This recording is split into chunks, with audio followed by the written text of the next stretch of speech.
그룹 전반에 걸친 사업 구조 조정을 하고 있는 SK그룹이 인공지능을 새로운 미래 먹거리로 잡았습니다. 반도체와 통신, 데이터 센터, 에너지 솔루션까지 그룹 전 계열사가 인공지능에 역량을 집중하기로 했습니다. 산업부 정재훈 기자 나왔습니다. 정 기자, 오늘 SK그룹의 그 연내 핵심 행사죠. 이천 포럼 개막했는데 그 현장 다녀왔죠? 그렇습니다. 2017년에 이제 최태원 회장이 딥체인지를 이제 말하면서 근본적 변화였죠. 이제 화두로 내던지면서 만든 일종의 지식 포럼인데 이제 올해가 8회째입니다. 네. 그룹사 경영진과 임원들이 이제 국제 정세 흐름과 기술 트렌드를 파악하며 통찰력을 얻기 위해서 만들었는데요. 당연히 올해 주제는 인공지능이 되겠죠.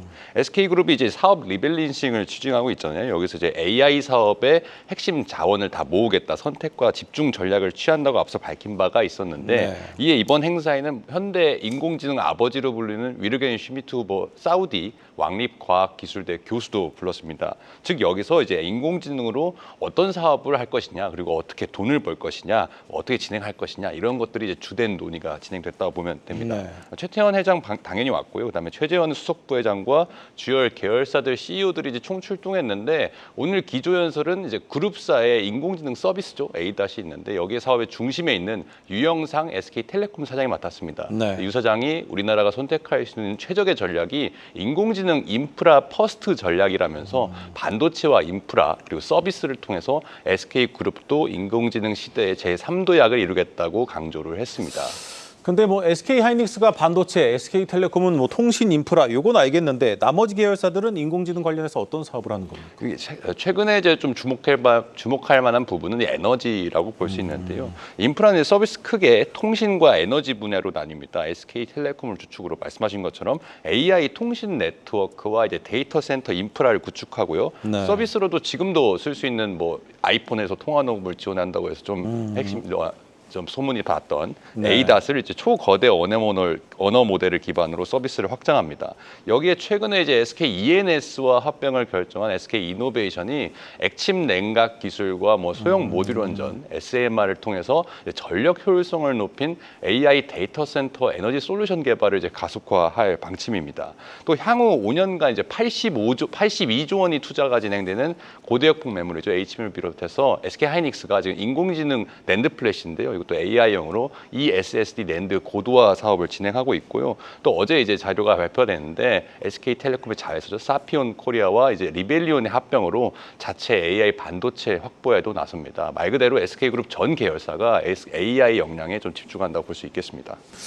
뭐 전 세계적인 고민이긴 하겠지만 들어보니 반도체 빼고는 당장 이 돈을 벌 수 있는 분야는 좀 없는 것 같습니다. 이 부분에 대한 고민도 오늘 행사에서 나오지 않았습니까? 그렇습니다. 오늘 이천 포럼에서 조금 더 달라진 거는 일반 계열사 직원들도 좀 참여를 많이 했다는 건데요. 이 첫 주제가 이제 범용 인공지능 AGI라고 하죠. 좀 더 강화된 인공지능을 말하는데 이걸 어떻게 앞으로 활용할 것인가라는 토론에서 SK 계열사 직원이 AI 다 좋은데 수익 창출을 어떻게 할 것이냐 이런 질문을 던졌습니다. 네. 여기서 이제 유영상 SK텔레콤 사장도 이제 자리를 하고 있었는데 여기에 대답을 네이버 이제 클라우드의 AI 이노베이션 센터장인 하정호 센터장이 좀 힌트를 줬는데 현재 지금 오픈 AI, 구글, 뭐 마이크로소프트 등등이 내놓고 있는 이제 생성형 인공지능 서비스에 대해서 사실 무료로도 쓸 수가 있잖아요. 네. 유료 가입자보다 무료 가입자가 훨씬 많은 사용인데 이게 그만큼 지금 소비자가 돈을 내고 쓸 만큼 가치가 없다는 것을 좀 증명하고 있거든요. 따라서 좀 특화 서비스를 좀 말을 했습니다. 뭐 개발자 전용 코딩 어시스턴트를 만들다든지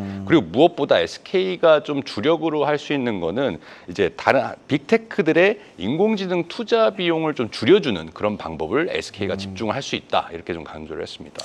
이 AI 투자 비용을 줄여주는 것, 당장 할 수 있는 거는 인공지능에 쓰이는 반도체를 좀 싸게 만드는 것 아니겠습니까? 그렇습니다. AI 칩과 함께 이제 인프라 구축이 중단기적으로는 SK그룹의 수익 창출 모델이라고 할 수도 있는데요. 그러니까 인터넷 시대에 뭐 SK 브로드밴드가 망을 깔고 모바일 개화기에는 이제 전 세계 최초로 CDMA 상용화를 한 것처럼 SK그룹이 인공지능 인프라 퍼스트 전략을 취하겠다는 겁니다. 네. 중단기적으로 수익 모델이 이제 인공지능 반도체와 데이터 센터 솔루션에서 나온다면 장기적으로는 인공지능 서비스도 활용을 할 생각인데요. 그래서 지난해 선보인 이제 개인 비서 서비스 ADAS을 인공지능 어시스턴트로 발전시켜서 이제 연말에 선보일 예정인데 SK텔레콤이 지금 주도적으로 참여하고 있는 뭐 전 세계 이제 통신사들과 연합한 글로벌 텔코 인공지능 얼라이언스를 통해서 좀 글로벌화도 추진을 하겠다는 전략입니다. 네. 그러면서 또 유영상 사장이 오늘 저 정부한테도 좀 한마디를 했습니다. 한국에도 IRA 같은 게 필요하다는 건데, 즉 우리나라가 잘할 수 있는 게 무엇이냐? 미국과 중국이 사실 빅테크들이 사실 전천후로 이제 모든 것들을 인공지능에서 뭐 데이터 센터도 하고 서비스도 하고 한다면, 우리나라는 사실 대만은 이제 하드웨어 중심이잖아요. 네. TSMC를 필두로. 우리나라는 인프라를 좀 구축할 수 있다 이겁니다. 그러니까 통신망처럼 우리나라가 좀 인터넷도 고도화가 되고 모바일 통신도 속도도 빠르기 때문에 인프라, AI 인프라, 뭐 데이터 센터 솔루션이라든지 인공지능 통신 네트워크를 6G 보다 먼저 구축할 수 있다는 걸 좀 강조를 했습니다. 네. 하지만 여기에 대해서는 정부의 지원, 그러니까 프랑스도 최근에 9조 원을 투입하기로 했지 않습니까?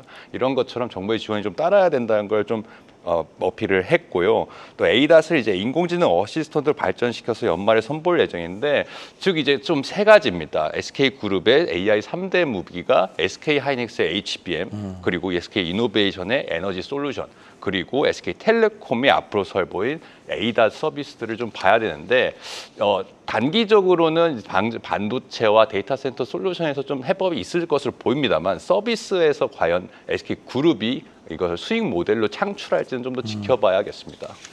네, 잘 들었습니다. 산업부 정재용 기자였습니다.